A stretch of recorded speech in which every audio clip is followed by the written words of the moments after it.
one day removed from Survivor Series, never before, never again, we get Monday Night Raw. Don't know where it is live? I forgot. But anyways, this is Chase Oliver68 here, and I'd like to welcome you to my Raw review. Raw kicks off this week with new WWE Champion, the best in the world, CM Punk. CM Punk comes to the ring, basically talks about, his whole change that he wants to happen. He wants to change the way the WWE title is presented. He wants to change the way that goes on Raw. And he definitely wants to change who that Raw GM is. He ain't no big fan of John Laurinaitis. But, of course, we have to get a John Laurinaitis segment of the night. Now, as WWE Raw GM, I announce these matches, and this is all I do, because my GM character does nothing more than be a boring antagonist that really does nothing but to piss off CM Punk and not anyone else on the Raw roster. And that's my character. Like, really, John Laurinaitis' character to me is very, very dull and boring. It's just like, all he's there is to piss off CM Punk. It's not like he's there to piss off other superstars. I mean, his GM character would be cool if he was doing it to other superstars, but it just seems like he's attacking Punk and Ryder and whoever else is just like top guys they want it to be. But besides that fact, John Laurinaitis announces that, tonight, Punk, you are going to be facing Dolph Ziggler, and the next week you're going to be defending your title. Punk calls that stupid and lame and says Dolph Ziggler shouldn't be facing me, he should be facing Zack Ryder, and the fans are chanting, "We want Ryder."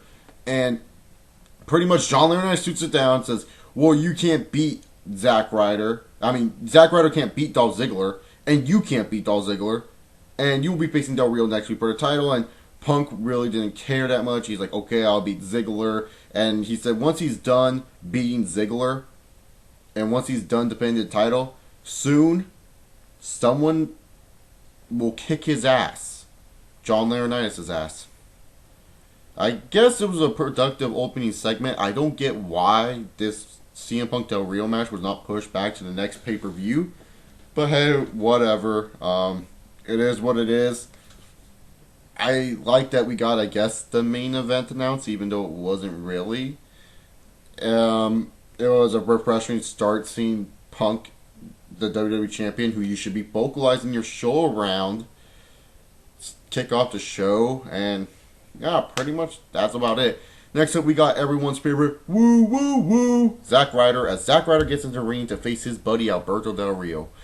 Alberto Del Rio and Zack Ryder have a match, and really, to be honest, this match was okay from what it was. It was mainly there to do the whole silly. If you guys watch my reviews, you know how I feel about this. Though every time Del Rio loses a match, it's always pissed off Alberto Del Rio. Oh, Del Rio lost and got embarrassed. You guys are be pissed off Del Rio. It's just not exciting. It's not a character I care about, really, because you play this character all the time with Del Rio, and he never does anything to make him look like a threat. Like, you look at this guy, you see him do the cross arm breaker, Zack Ryder taps out him automatically and stuff, and you think, man, this guy's a badass, but in reality, he gets bitched out by everyone. It's a total inconsistency of what is Alberto Del Rio. I seriously do not know what Alberto Del Rio is, and that's a fact. Del Rio wins, and of course, who would have thought Del Rio was going to lose this match? I mean, really, Del Rio is going to fight for the title next week. There's no way in hell that he's going to lose this match.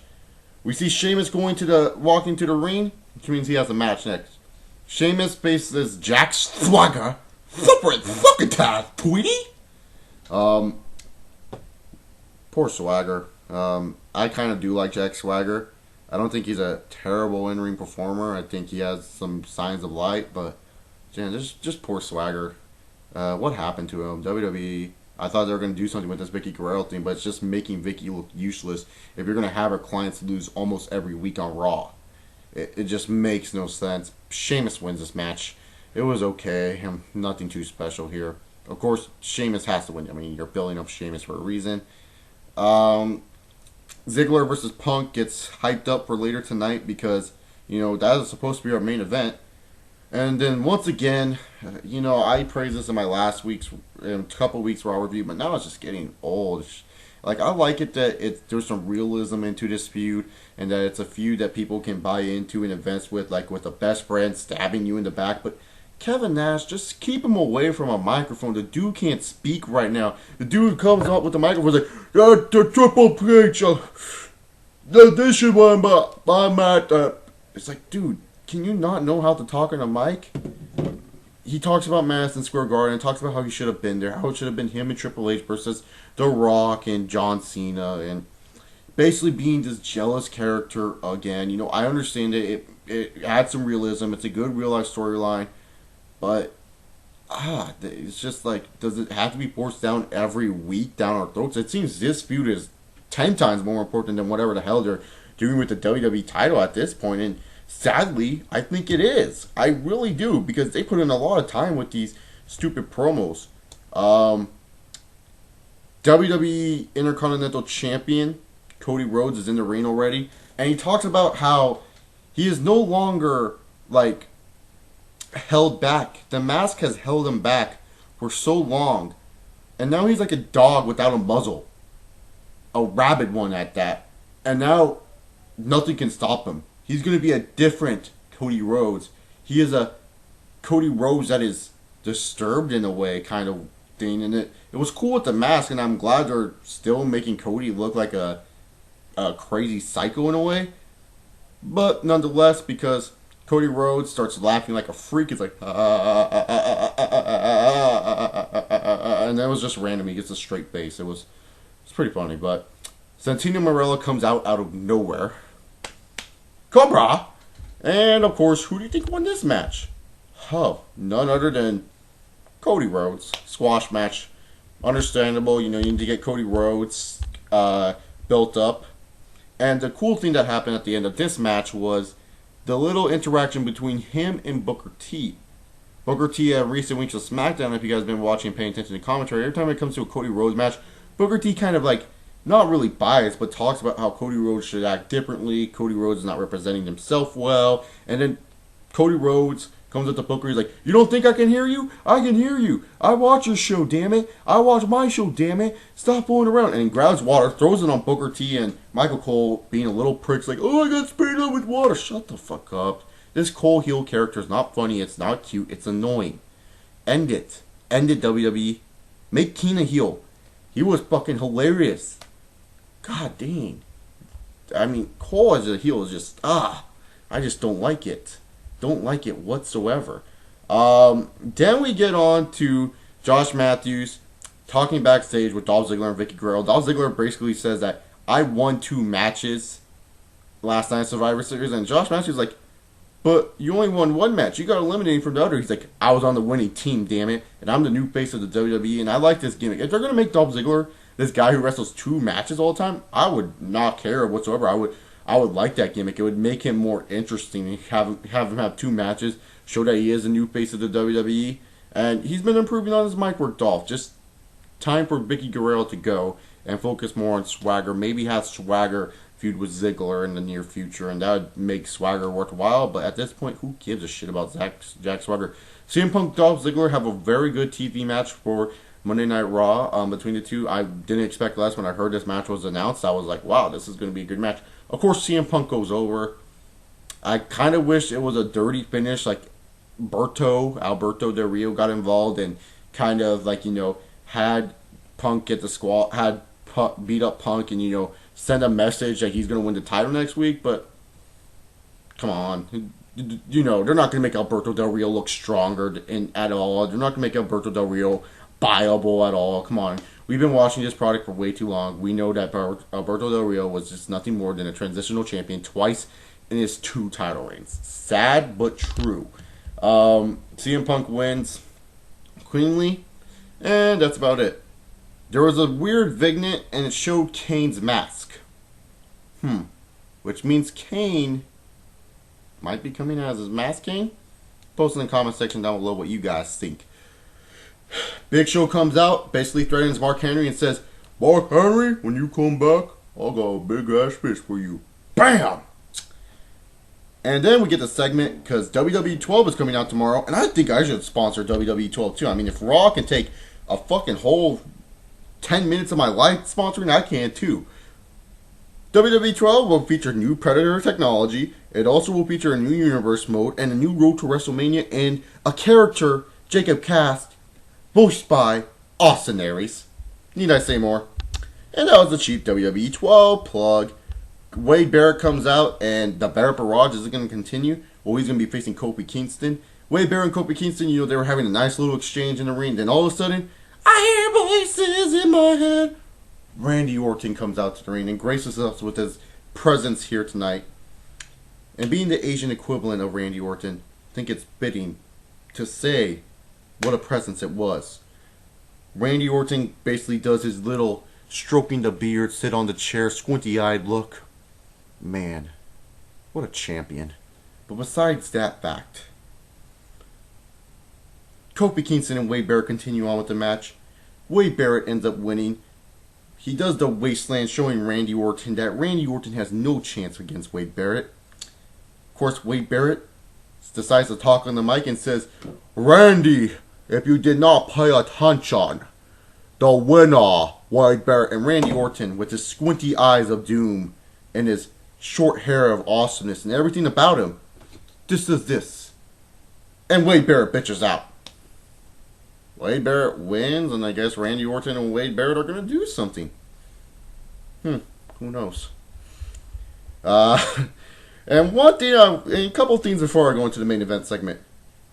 Where the fuck was Jonah Hill? I thought he was a guest host tonight. Missed a flight or something? I thought he was a guest host tonight. I might have been wrong. And Brodus Clay, once again, is not on Raw. What the hell is this bullshit? I swear. I thought Brodus Clay was supposed to debut this week. Hold on. I gotta make a call to John Laurinaitis. I gotta ask that motherfucker. Where the fuck is Brodus Clay?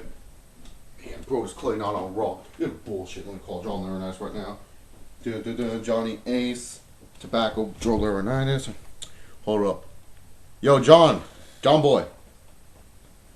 Dude, you know who this is? Come on, man. It's your favorite boy. Chase Oliver 68. Yeah, the dude with the good impression of you. Yeah, man. Yeah, I was wondering, where was Brodus Clay tonight? Was he present at all? No? Oh. Will he be on next week? Okay. Guys, John Laurinaitis just told me he will be on next week, which most likely he won't be on for the next couple weeks. Alright, thanks, John boy. Hang out with you soon. Tweet you. I'm one of your 38,000 Twitter followers, by the way. Alright, see you, John boy. Yeah, got the hookups with John Laurinaitis. But besides that fact, Brodus Clay wasn't even on Raw. And then we get to the main event segment. This whole main event segment was supposed to be focused around John Cena saying his feelings about getting rock bottomed. Cena basically comes out, and I like Cena and all, but it's the same themes with him now, especially with Beauty went to Rock. Comes out and says, the fans have the right to cheer whoever they want to cheer. Blah, blah, blah, The Rock has electricity, and I can't wait for WrestleMania. Pretty much what he says there when it comes to The Rock. When it comes to The Rock, I feel Cena and Rock don't have good mic chemistry unless they're talking one-on-one. When Cena has to talk about The Rock, it's almost the same shit. Where he's like, oh, the fans get to cheer who they want to cheer. The Rock is more electrifying to me, Alright, that's what I love about this universe. He says that stuff all the time when he comes to, talk about his feelings when the fans boo him and cheer The Rock. It's just kind of meh at this point. But out comes out the awesome truth. And Miz and R-Truth basically talk about how Cena had no candle towards Rock. The Rock is 10 times better than Cena. Cena is nothing compared to The Rock. You're going to get your ass kicked at WrestleMania and your fruity booty, as R-Truth called it. And then Cena's like, stop right there, hammer time. You have to deal with one man in the C Nation, and that's me. And you know what I've been hearing? And he just does this. He tells R-Truth that the Miz thinks he's a psycho-ass bitch, and he's just riding your coattail, and that you're just riding his coattails to success. And he tells R-Truth, he tells Miz that R-Truth thinks that Miz is just a pompous, arrogant douchebag, pretty much. And he basically says, instead of booing me, you should be booing yourselves. And that was kind of interesting and creative. And then he walks away, and then I was thinking, oh no. Which one do you guys think is going to turn face? Because After the ending segment, Miz and R-Truth get into a little scuffle. R-Truth punches down the Miz, and the Miz is like, yo, man, no. I didn't say that. It's Cena. And then R-Truth's like, yeah, let's go get him, Miz. And, they go go search for Cena. Miz skull crushing finales, R-Truth onto the steel barricade. And comment down below. I, at this point, don't even know. Don't even ask me.